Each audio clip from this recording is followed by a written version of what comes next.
So let's get started. Hi, everybody. So Hi. glad you're here. I don't know if I sent around the article, but we're now very famous in the Yes, capital region Yes, right. We by a little are. yes, Zoom session. So fantastic. thanks to Everybody Gary saw it. and Brian, who's Good, not here, who good, good, uh, good. lent their opinions, and I really appreciate it. But just getting back to why I started doing this, and just the ideas that we connect through this great music during a time when we can't. Yes. So, it's been really, I've loved the journey. Some of you have been on the journey from the beginning, and it's been wonderful to just listen and talk about music and music that we love. And it's been very meaningful to me, and I'm so glad it's been meaningful to everyone else. So I thank everybody for taking this leap and coming on this journey with me. So thank you. Um, Before I even get started tonight, I said something incorrect last week that I need to correct. I gave the name of the black violinist who premiered the Kreutzer Sonata, and I called him George Hightower, but his name is George Bridgetower. Bridge. Okay. So I apologize for that. I just wrote it down incorrectly, and there you go. So I'm sorry for that, but we started the show with the Appassionata purposefully, in that we looked at the Waldstein last week. Last week, and the two pieces are connected. Certainly, in Beethoven's career, they were written 2 years apart. They created a whole new spectrum of sound and technique for pianists, but they're two very, very different sonatas. The Appassionata was actually one of Beethoven's favorite sonatas that he had ever written. And, the Waldstein, which we focused on last week, especially in the moment that this happens, where he's coming from darkness and going to light. He comes, starts in the first movement with tragedy and then makes the transition in the second movement, and then this ebullient finale that happens in Waldstein. But the Appassionata, not so much. It remains in tragedy. There's no relief from the tragedy in the Appassionata throughout the piece. I have a quote here from Donald Francis Tovey, and he says, all Beethoven's other pathetic finales show either an epilogue in some legendary or later world far away from the tragic scene, or a temper, fighting, humorous, or resigned, that does not carry with it a sense of tragic doom. Here in the Appassionata, however, there is not a moment's doubt that the tragic passion is rushing downwards. It's almost as if this one doesn't have hope. And he does this through a really a stark use of dynamics and dynamic contrast and the use of silence in the music. And I wanted to take a look at the score just to point this out. So here we go. He starts in F minor, very pianissimo, in the first statement of the theme, and finishes with the trill and the flourish, and then silence. Then he has the second statement in G flat major, the same thing in G flat major. And then again, silence. Then C major, another statement, silence. He shortens the silence. Then here he goes in just diminished seventh when it's very, very tense and still pianissimo, pianissimo, and then forte flourish all the way down on a diminished seventh chord, broken up, and then forte, G dominant 7, and then piano, C major. And then a fermata, he holds it there, and then pianissimo.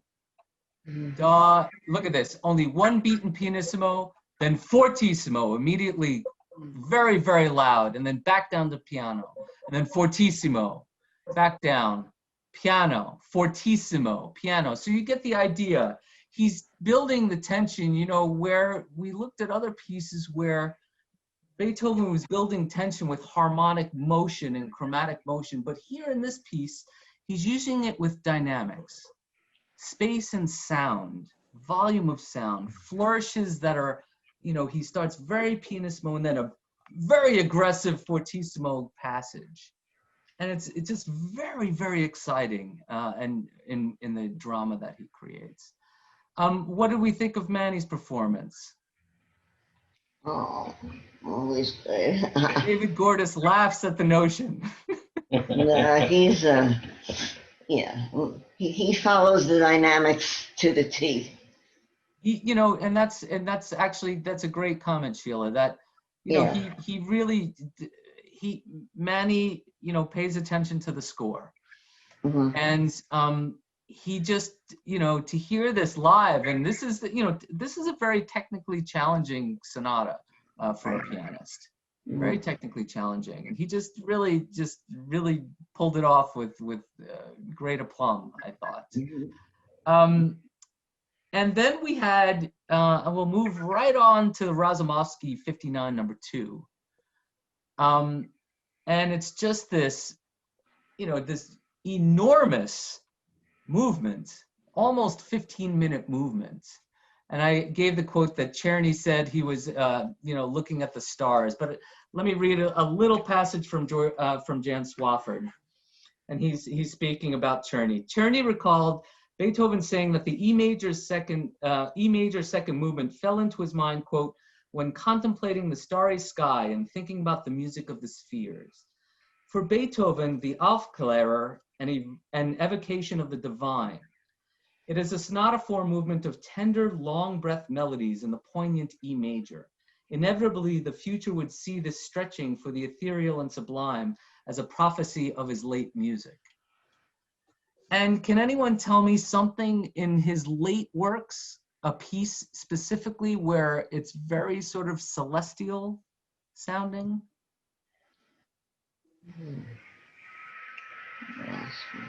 Are the late quartets 15 or so? That's not what I'm looking for. John? We're looking for the Opus 111. The Opus 111. The Opus 111, when he's all up in the upper register, and we'll hear the Opus 111 at the end of it, and it's just Beethoven looking out to the universe, absolutely looking above, and just an incredible movement. And this movement, the same. It's so just profound. The profundity of this movement is something. Do we have any thoughts about this movement? Nice.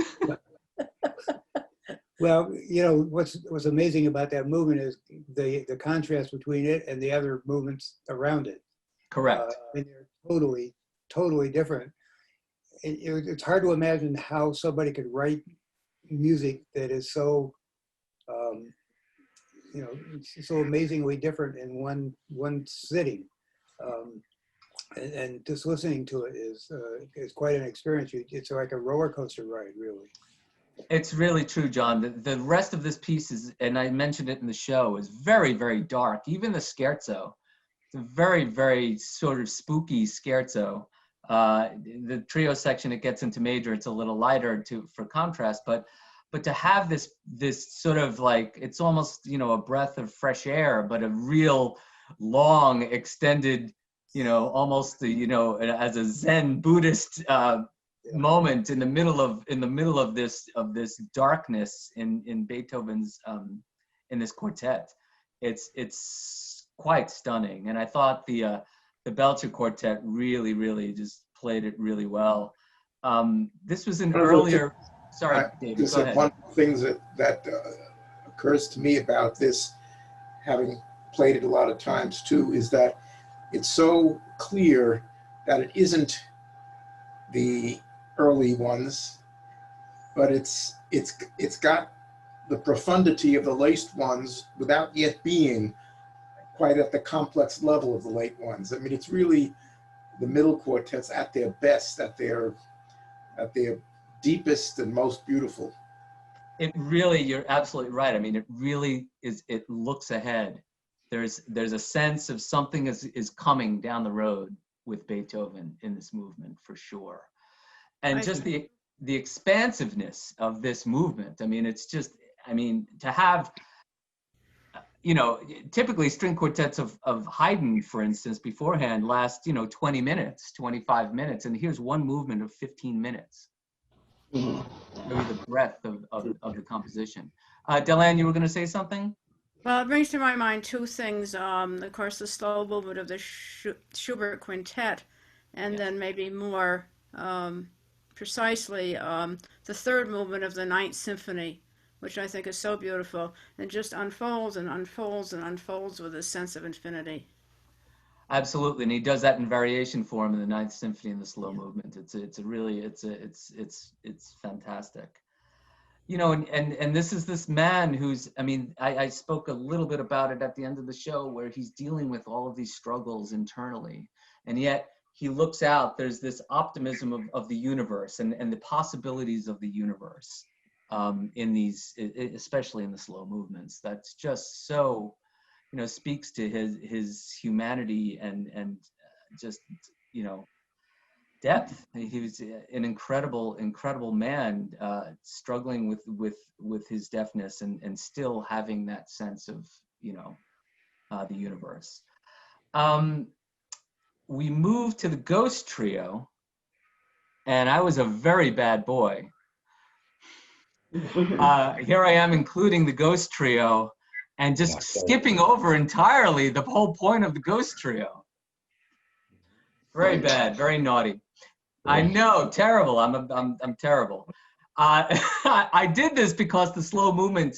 I wanted to have, you know, the difficulty of Opus 90 is that it's only two movements, and you can't just play one movement of Opus 90. And I really wanted Opus 90 and Zacharias's performance on this concert. So so it was a matter of timing. I just couldn't fit it in. So we're going to listen to it now, but let me read a couple passages from Swafford about the Ghost Trio. He had lived and learned a great deal since the Opus 10 D major, one of the finest of his earliest piano sonatas. In the Opus 70 trio, the tight motivic relations of the early work have been expanded into underlying patterns of rhythm, melodic shape, gesture, psychological consistency. With the F natural in the first line of the trio, he foreshadows excursions throughout the piece to F major, B flat major, and D minor. And so the ebulliency of the piece is already haunted by a touch of D minor. In the sketches, he took much trouble to make an ending for the ghostly movement that would not resolve the tension, but carry it into the finale that follows. No scherzo would fit this piece. With a flowing and lighthearted finale, the music appears to escape the shades, but in a uniquely organic way, the genial main motive echoes the slow movement's theme. So he felt like this middle movement was so weird and spooky that he couldn't just go into just a dance movement in this piece, and then, you know, gave you a panacea for the spookiness in this very ebullient finale, which we heard tonight, and then using motivic ideas from the second ghostly movement in that third movement, just hearkening back to the darkness. So Swafford was also saying that, you know, you have this ebullience of the last movement, but there are the hints of the darkness within that ebullience from the second movement. So I really thought that we should hear the second movement tonight during this. So I wanted to play this movement, and this is going to be from the same performance, a trio cavatina, and it's about 11 minutes long. So let's give a listen to the trio cavatina. Here we go.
What are your thoughts? Hmm. Well, that was a lovely performance of a really terrific piece of music. They did a great job. And the contrast with the other movement is just so astounding. Yeah. And it did remind me of Schubert. Yes, it does. Absolutely. I was thinking the same thing, actually, William, that Schubert borrowed it. The sparseness of material that is used, and he's drawing it out over an extended period of time. I absolutely was thinking Schubert. Passing theme from one instrument to another, or a fragment. Yeah. And then at the end, he's got this sort of fake resolution where you think it's ending, and then he gives you a hint of major, and then starkly minor. It comes in starkly minor and turns and ends in minor. Like he gives you that one little breath of hope and then dashes that hope immediately. He sounds as though he's trying to get out of it, get out of this mood, and then it comes right back. Yeah. Because when he started that part, I thought, oh, okay, this is going to be different. And it wasn't. No, I mean, there's a searching, Yeah. sort of searching in this and tragedy and fear that's extended and anxiety that's extended over a long period of time, not unlike the last few months. Right. The feeling I had was he's moving, trying to escape from where he is, but every time he turns, the roadway is blocked. Yeah. And he has to go in a different direction. Bleak. Yeah. Very bleak, very bleak. And it's just it's a stunning piece. It's a stunning. Who nicknamed it the Ghost? A publisher or something? I believe it was the publisher. I should know that. Just a I believe it was the publisher. marketing thing. Yeah, I believe it was the publisher. But it's funny, good. I shared my screen and gave it a little bit away. But I've said that this is part of a 2-trio set, and the Opus 70 number 2 really gets very overshadowed by this piece. I believe primarily because this piece that the Opus 70 number 1 has a nickname, Ghost. Yeah. I really do think so. I'm sorry? Marketing is nothing new. Yes, I know, exactly. And it was funny when I had the when I brought a trio here with Suvin Kim, Paul Watkins, and Gloria Chen, I specifically asked for Opus 70 number 2. I said, I want to hear that piece. And I'm gonna play some of it just because I'm that way. Let's listen to the third movement of Opus 70 number 2. It's only 7 minutes long. I know attention spans these days, it's very tough, 7 minutes, but it's really, you should really, I urge you to seek out the Opus 70 number 2, which is an E flat, the piano trio. So let's just hear the third movement. And this is Suvin Kim, Paul Watkins, and Gloria Chen. This is from, when was this? This was, I believe, February of 2018. So here we go.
Pretty charming, huh?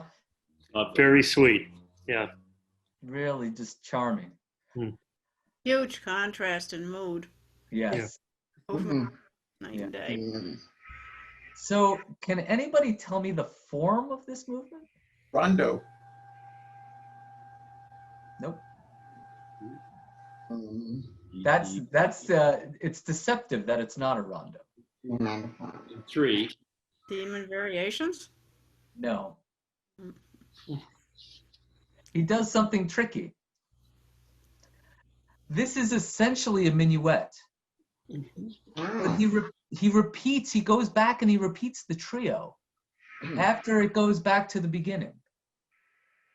So for all you music nerds out there, it's A, B, C, A, B, C, A, B. Yeah. So he gives you a second dose of the trio. Yeah. It's Right. very, very just lovely and doesn't feel repetitive. No. Yeah, he embellishes a little bit in the last statement of the two themes, and then tacks on a little, coda to end it. But it's basically, he doesn't label it a minuet, but it's certainly in three, and it's got a section and a trio and a contrasting trio. It's very interesting. Just sort of expanded and Yeah. massive. But David, rondo was that it feels like a rondo. It feels like a rondo, but it's not. It's just wonderful. Really, really wonderful. I love that piece. Please know that piece. That's a great piece. Opus 70 number 2, you said? Opus 70 number 2 piano trio. Yeah. And he even used a little Schubertian, the little with the piano Schubert trio sound. Yeah. It's vice versa. This was written before the Schubert trios. Oh. Oh, yes. Who were the musicians in the trio that we heard before? That was before we moved to Albany, so I hadn't heard that concert. But do you remember who the individual? Yes, of course. We've actually heard them before. This is the Trio Cavatina, which is now disbanded. It's violinist Harumi Rhodes, who's the daughter of Sam Rhodes of the Juilliard, and she's now in the Takash Quartet. Good. Priscilla Lee is the cellist. She's the associate principal cellist of the Philadelphia Orchestra. And the pianist is Yeva Yokubavachute. Sorry, I messed it up. Yeva Yokubavachute. She's the daughter of Sam Rhodes, right? Yes. And they're just, they're a lovely trio. And we'll be hearing them in a couple weeks in the Archduke Trio. Yeah, they played, what, 5 or 6 years ago? Maybe more than that. They've just, this concert, I believe, was in 2007. So a while back. Okay. So now we'll move quickly to the Opus 90. Oh, sorry, David. Do you have something? Oh, okay, sorry. The Opus 90 Piano Sonata, which is really it's slightly unusual in that it has these two movements and very contrasting.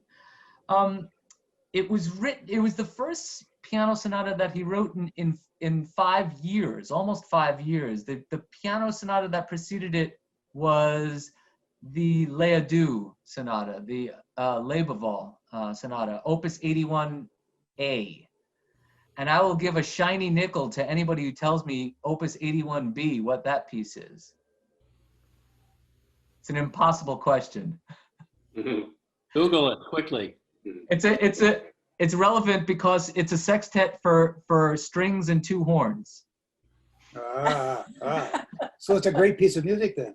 It actually, what's interesting. This is a special moment because John, who has such mastery of all this corpus, that's one that he didn't answer. To say that it's a secondary piece would be an overstatement. It's actually a piece that he wrote when he was younger in the 1790s. And I don't know why it was published later, but it's a charming little piece, which I've played. I mean, it's charming, but it has no position in the middle period of Beethoven. I mean, it's a very, very charming little piece. But so what's significant about Opus 90 is that Beethoven changes from the traditional Italian movement markings and uses German for the movement markings. And this was sort of a nod to nationalism with Beethoven, in that Napoleon had just been defeated and the Congress of Vienna was just about to take place. So he felt like he was going to do incorporate more German into his markings. And he did it sparingly before that, but this is where these movements are in German. They're German. And I could go through mit Lebhaftigkeit und durchaus mit Empfindung und Ausdruck. The first movement, with liveliness and with feeling and expression throughout. The second movement is nicht zu geschwind und sehr singbar vorgetragen. Not too swiftly and conveyed in a singing manner. So it's very interesting that he makes that shift. And I was saying before we officially started the show about Christian Zacharias, who's a really, really marvelous pianist in Germanic repertoire, really, really marvelous. And I was very sad that he couldn't come this October, but hopefully we'll have him back. Since we brought the Lebewohl up, I wanted to play the first movement of the Lebewohl before we go. Lebewohl, it's a tricky thing. This piano sonata, Opus 81, number 81A, sorry, excuse me, Opus 81A, is often referred to as Lebewohl, and that was because of the publisher. Beethoven wanted it Lebewohl, which is a fare thee well. It means fare thee well in German. And the publisher shifted it to Lebewohl, and it's been known ever since as Lebewohl. But he actually uses a motive in the first movement that sounds like Lebewohl. And the sonata was written and dedicated to his major patron, Archduke Rudolph, who, when Napoleon was descending upon Vienna and firing cannons onto Vienna, Archduke Rudolph had to flee Vienna. So this is about the Archduke fleeing Vienna and then coming back. So a goodbye to the Archduke, Lebewohl, and it's really a distinctively programmatic work. The first movement is farewell, the second movement is absence, and then the third movement is return.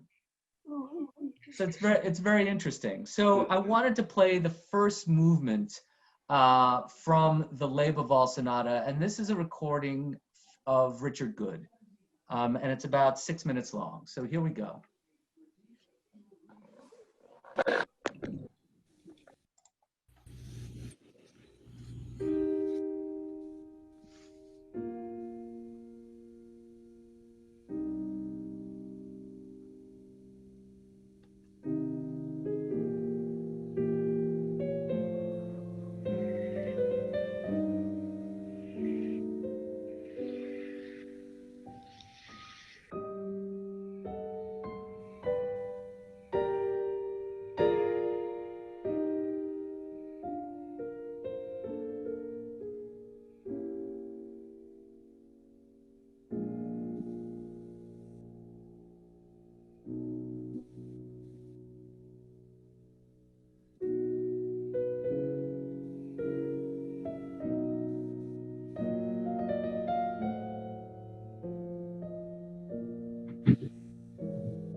This is what it's like wearing regular shoes. No all-around support. And this is what it's like in Skechers' new Arch Fit footwear.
Oy vey.